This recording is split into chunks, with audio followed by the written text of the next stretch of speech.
After the last ice age pulled back and the ground lay open and raw, tiny little birch seeds, light as dust, arrive on the wind into the scorched earth and newly exposed soil. They tolerate exposure, thin nutrients, and in doing so, they begin the slow work of healing a landscape. Their roots loosen compacted earth, their fallen leaves return calcium and nitrogen to depleted soils. Today we're going to talk about birch trees and the long relationships between the birch tree and the people who lived where it grew.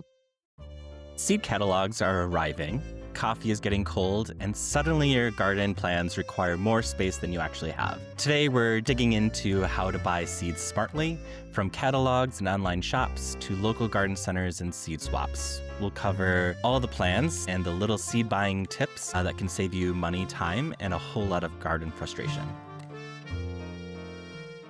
Hello and welcome to the Petal and Plot Pod, a seasonal plant stories and garden tips podcast. We're your hosts. I'm Anissa. I'm Eric.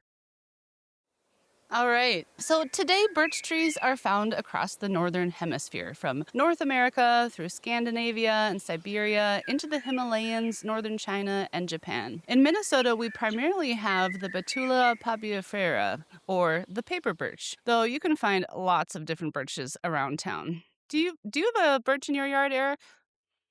I do. Yeah. I have a What kind of birch tree do you Royal have? Frost birch tree. Ooh. I know. I went Oh, fancy. lovely.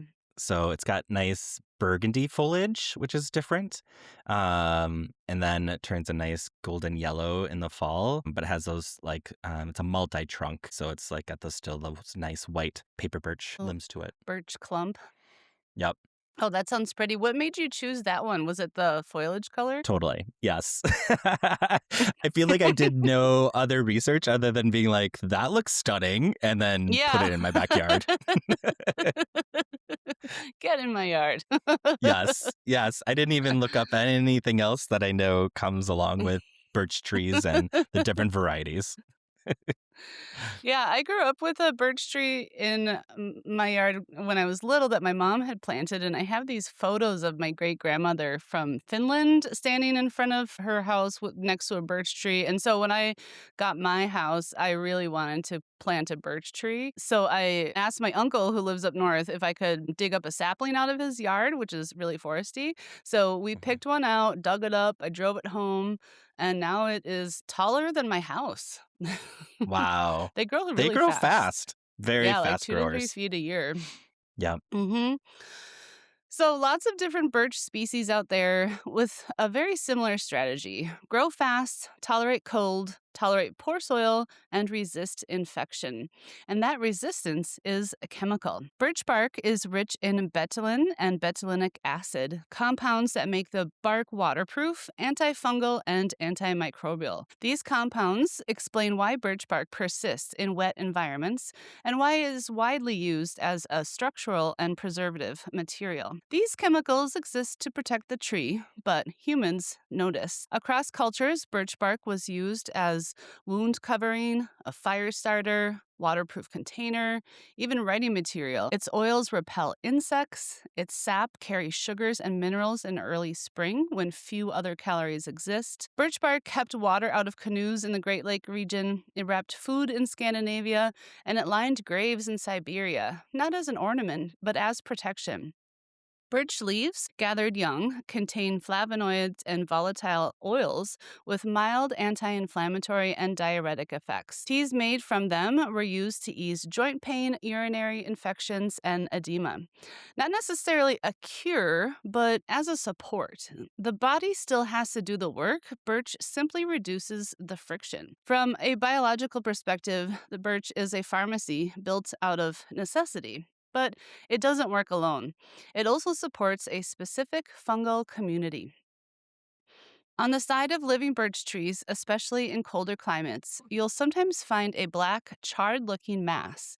It's not bark, it's not a tumor, it's chaga, Enonotus obliquus. Chaga is a parasitic fungus, but the relationship is complex. It draws compounds from the birch, including betulin, and chemically transforms them. What results is a dense concentration of antioxidants, phyllosaccharides, and melanin. Laboratory studies have shown chaga extracts can modulate immune system responses and reduce oxidative stress. That doesn't make it a miracle cure, but it does make it biologically interesting. Indigenous peoples across the boreal forests, among them the Anishinaabe and Cree, indigenous to North America, the Evenki and Khanty, indigenous to northern Russia, and the Sami, indigenous to northern Europe, used chaga as a tea, a smoke, and a tonic.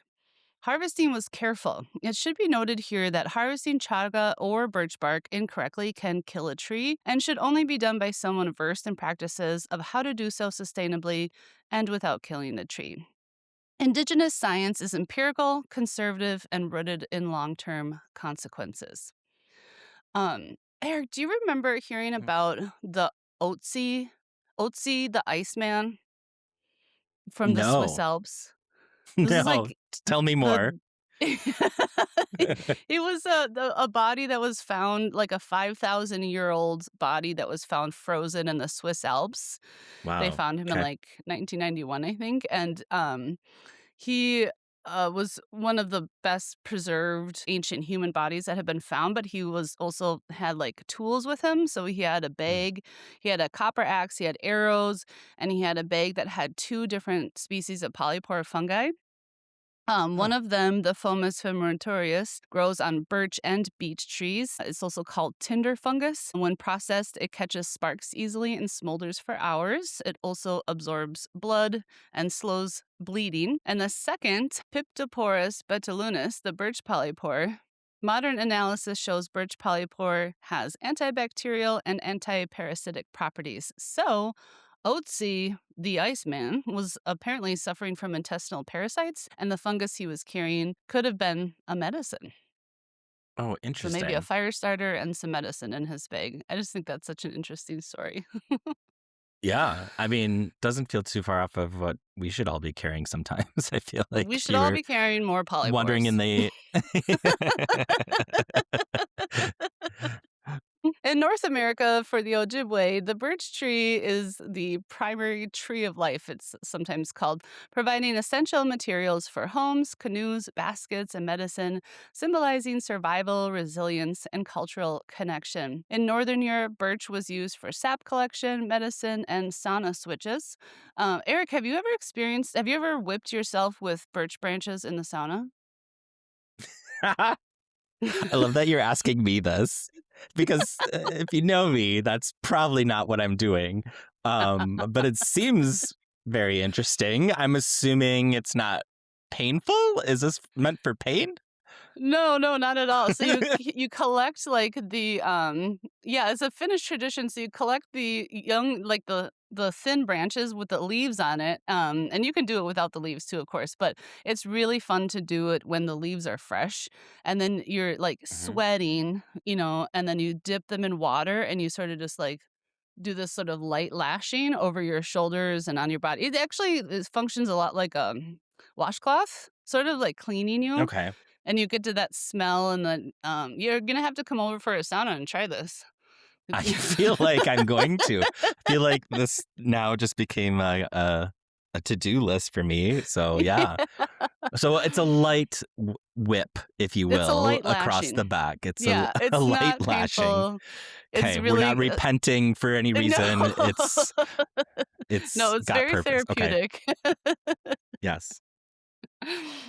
So in Northern Europe, the birch tree symbolizes new beginnings, renewal, protection, and purification. Because the birch is the first to regrow on disturbed land, it symbolizes rebirth and new dawns and fresh starts. Its wood and branches are used in charms and decorations to ward off evil and bring good luck, and with boughs hung over the door for protection. Birch brooms sweep away negativity, and twigs were used in purification rites to cleanse people and spaces.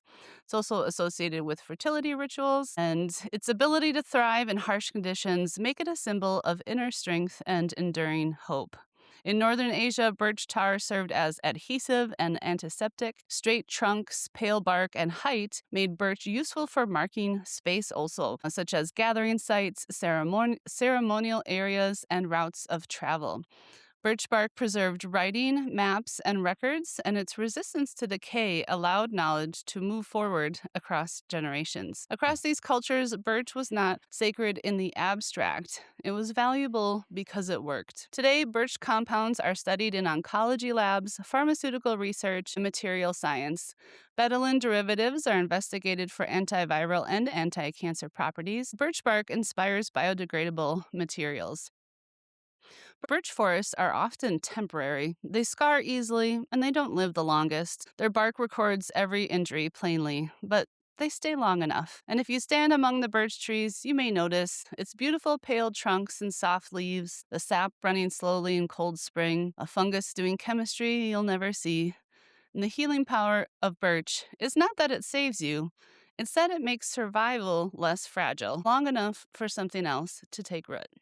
So, what kind of garden tips do you have for us today, Eric? Yeah, Anissa, we're going to talk a little bit about buying seeds. And so before we dive in, I wanted to start with like a little like seed story, because every gardener Ooh. has one, whether they admit it or not. So it's late winter, snow's outside, probably a coffee in hand, and you're Mm. sitting down with a seed catalog, just to look. And the next thing you know, it's been 45 minutes, the coffee is cold, and you've somehow planned a garden that would require 4 acres, a greenhouse, and a minor lifestyle change. I feel like that's pretty typical for many of us who buy seeds on the regular. You've circled tomatoes you've never heard of, flowers described as ethereal, and Mm, something labeled vigorous that you're pretty yes. sure might be like illegal in your state. And so, like, that, my friends, is like the magic of seed season. So, so today we're talking all about how to buy seeds smartly, and whether this is your very first garden or just another chapter in a long love affair with plants. And so when seed season starts, are you a disciplined planner or an optimistic overbuyer? I think I'm pretty disciplined. I do love poring over the catalogs and daydreaming, but when it comes Yeah. down to what I'm actually buying, I tend to stay a little conservative with what I buy. Yeah, definitely. I think I'm conservative and I choose the things I know I want. And sometimes the flashy photo gets my attention, but after reading through it or understanding more about that plant or seed or the cost I'm going to pay for it, like you know, redirect and pivot. But I feel like I've gone through a journey of like, I think when I initially started seeds, like I probably bought way more than I thought, because I was just so interested in all the things, right? And I kind of found myself not so much growing it because I was like, oh, I'm going to put this in the garden. This should go in the garden. This should go in the garden. But more like I was so interested in just understanding more about that plant. And by growing it from like seed, to little sapling to plant out in my garden, and then again seeing it cycle, I feel like was so educational for me, to see how things react, how they grow, what could I do better, and I feel like that started to become more of a skill set that I wanted to Mm. have, right? Mhm. Um, and now today, after doing several uh, growing of seeds myself and many different types of annuals, perennials, fruits, veggies. I feel like now I know what I want and what works. And so I'm very disciplined of like the few things that I'm going to order year over year or would consider adding. So, yeah. Mhm. Um, Yeah, so definitely taking the time to see what works is a great way to not waste a ton of money too. What's going to work Yeah, in your yard? absolutely. But also like, a free reign. Like if you're someone who's like, yeah, I just want to like try these out, I think go for it. I feel like the Mhm. reality is many seeds will last you several years many times when you buy them. And so why not try different varieties and types and see how you feel and then you narrow it down from there. So I was going to talk about just like where to buy seeds. And I think traditionally many of us have probably gone through the seed catalogs that either you get signed up for or they send out to you, and you go through the catalog or magazine, and they're really basically like gardening novels. They're meant to be like read, not rushed. And beyond Mm, the beautiful photos, there's the seed catalogs offer valuable details that sometimes you don't get on other plants you buy. So information on like days to maturity is a big one. Disease mhm, resistance, you hear now, the plant size and growth habits, or descriptions of the flavors, if it's like fruits or vegetables, and usage ideas. And so I think through those, when you're looking through those pieces, sometimes looking for things that mention if they're were in trial gardens or tested varieties, can be ways to kind of help prove themselves as like real good for your growing conditions or where others have had success. And I also feel like paying attention to words that are usually used like vigorous or mm. spreading. Those can be wonderful if that's what you're looking for, or like a warning, depending on your space, right? So, Mhm. um, Anissa, do you read seed catalogs carefully, or do you kind of fall in love first and then read later?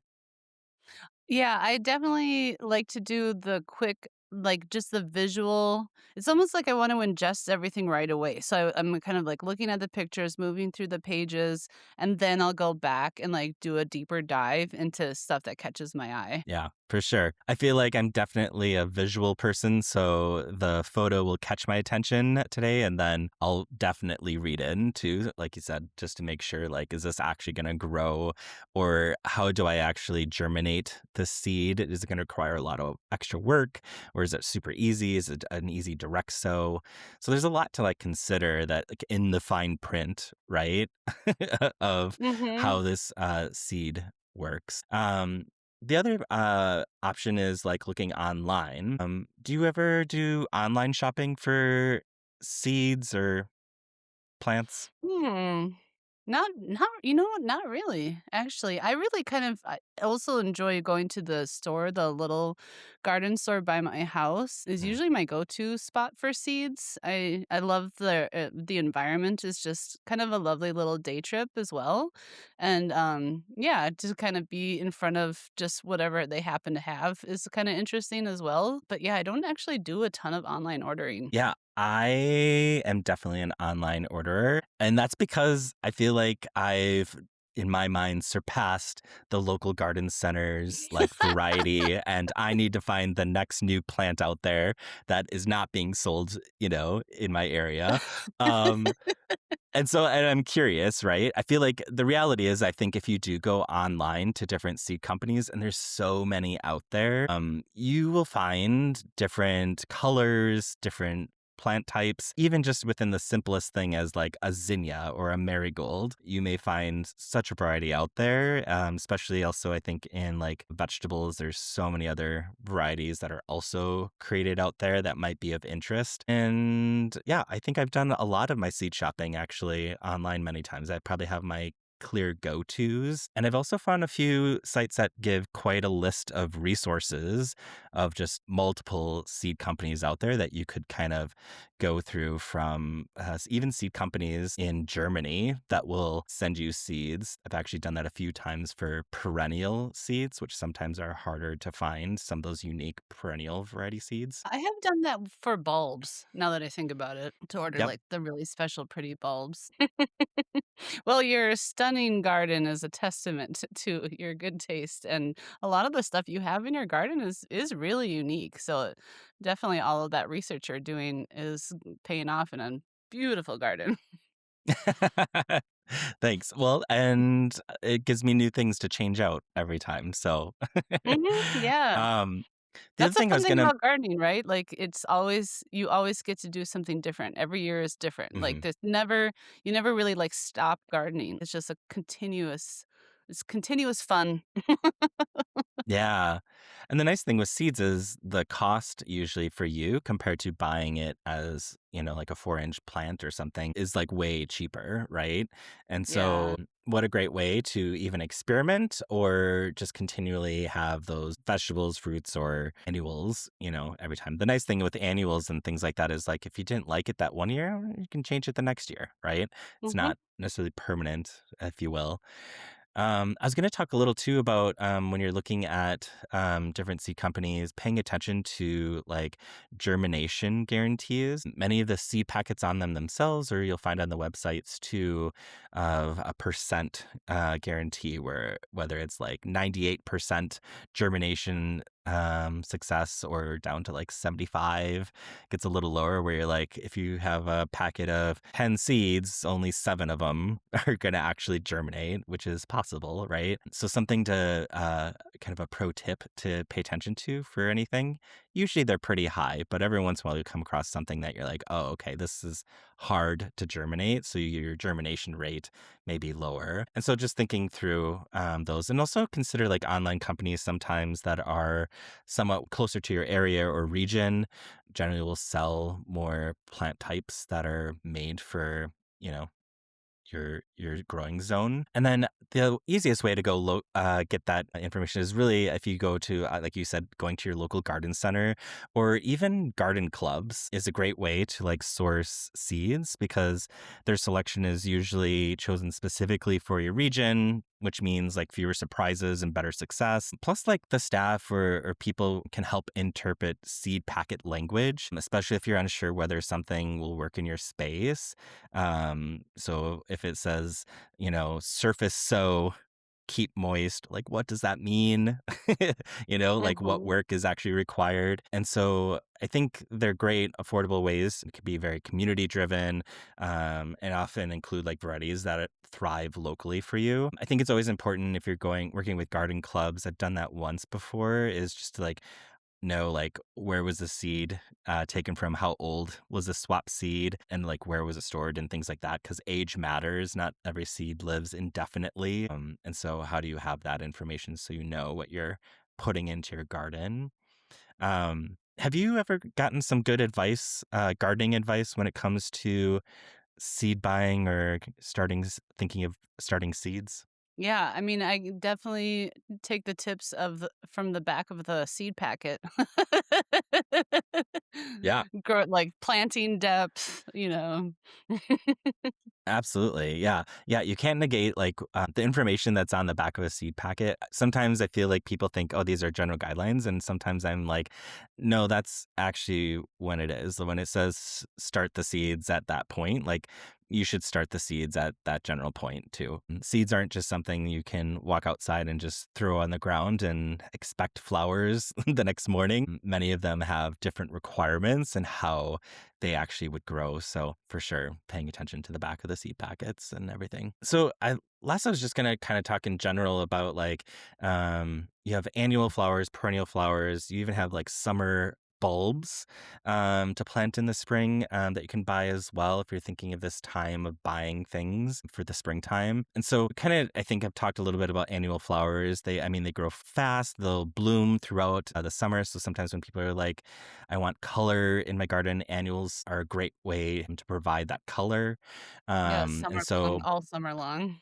yeah, and they're perfect for beginners and they're usually great for pollinators. So if you enjoy like bouquets of flowers and things like that, look for things like cut and come again type varieties, which basically you can cut the blooms, bring them into your home as a bouquet, but they will continue to flower, which are great. Perennials are also great, especially if you have a new garden, you're looking to kind of fill your garden. Having perennial flowers is a great way to kind of continue to fill your garden. Many of them sometimes don't necessarily bloom the first year, but once established, they return every single year and flower for you. It's important to know with some of the perennials, you'll come across cold stratification. Does that sound familiar to you, Anissa? Oh, yeah. I've been working on my little lupine bed here for a while. Those definitely need to be stratified in the cold for sure. Yeah, and cold stratification for our listeners is just a period of cold that that seed needs to be in order to germinate. And so it's similar to like even some fall planted spring bulbs where they have to go through a cold period in order to flower well. So it's the same thing with many perennial seeds. And so if nothing happens right away, don't panic. They may just be following like the instructions to like go through their cold period. So it's a great many of those are great ones to sow in jugs outside when people do those types of seed planting to kind of have it go through our regular winters here and then start sprouting in the spring. A great tip. Someone I follow posted about the containers that like strawberries come in because they already have drainage in them as opposed Mm-hmm. to like a milk jug or something that doesn't have drainage. And that so if you like eat strawberries or anything like that, save your and then you can just put some dirt in them, throw the seeds in. He even put a little bit of snow on top and then just left them in his yard and then he'll germinate later in the spring. And so, just kind of some other like smart seed buying tips I thought I'd end with. Some tips that can kind of save gardeners time, money, and frustration. So, one, pay attention to quantity.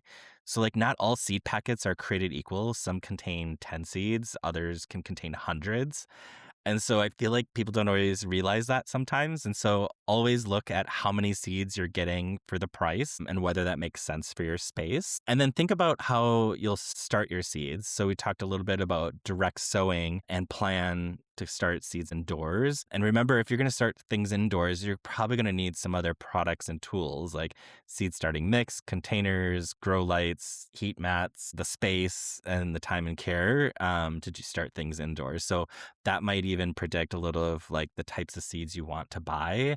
And so sometimes the cheapest seed becomes the most expensive plant if you're not prepared for how you need to like start that. And then I think the other tips I have are just around people ask a lot of questions around like heirloom, hybrid, organic seeds and what does that mean? And so I thought in short I'd just share like heirloom seeds. So those are open pollinated varieties passed down through generations and they're really prized usually for like flavor, the history, and the ability to save those seeds year after year because they're open pollinated, which means that if they're pollinated next to other, let's say, tomato types, they still stay true to that heirloom tomato. Then you have hybrid seeds. And so hybrids are intentionally bred for specific traits like disease, resistance, uniform size, or productivity. And they're often very reliable, but saving seed from them won't necessarily produce consistent results. So if you were to save those seeds year over year, you actually might get a slightly different variety from the pollinating. And then organic seeds usually just means they're grown on seeds are grown on plants raised without synthetic fertilizers or pesticides. They can be heirloom or hybrid, but the organic label refers to how they were grown, not necessarily the type. So none of these are necessarily better. They're just different tools for different gardeners to be aware of how that seed is created. So buying seeds is one of the most hopeful things we do. Every packet represents possibility, a new vegetable, a new flower, a new lesson waiting to be learned. So this season, try something new, one unfamiliar seed, one small experience, because the best gardens aren't perfect. They're curious. Well, we have a listener question here, Eric. Would you like to hear it? Yeah, So Kelly writes in and asks, I have a box that I've been storing various seeds from year to year. How do I know when they're not viable anymore and I should throw them away? that's a good question. Because, like we said, seeds don't last forever. Some seeds do last a long time, and others may only last a year. I would say if you have them in their original package, so many times the package itself will give an expiration date, and that can be an indicator of the viability of how much of that seed would germinate. I think the other test is you can also just many times test the seed by getting like a wet paper towel and putting the seeds in it and then placing that in a Ziploc and just seeing what germination you get. If anything starts to germinate, then quickly plant it in soil or something to continue to grow on. Then you know your seed is still viable enough. If you plant like 10 seeds, you can see kind of the viability of it. If they all come up, no problem. If you get one, then you might be like, it's kind of probably time to let them go and go find some new ones. That's a great idea to do like a little test germination with one seed. I hadn't thought about doing that because a lot of times I will intend to save the seed packet for this kind of information, but then I'll rip the top off and then Yeah. lose it or throw it away without thinking. And then later on, I'm like, wait, I don't have the entire seed packet anymore. Like the information I need was on the part that I ripped off to open it. Exactly. Yeah.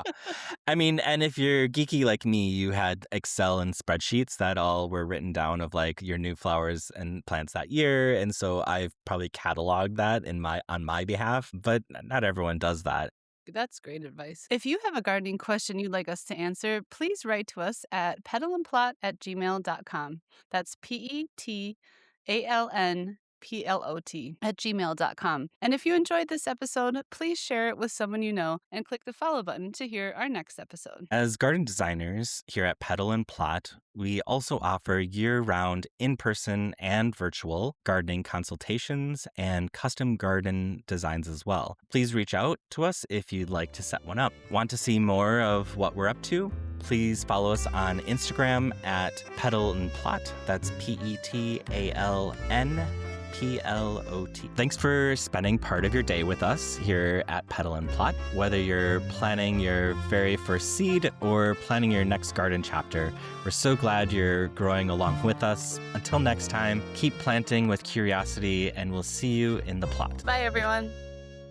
Bye-bye.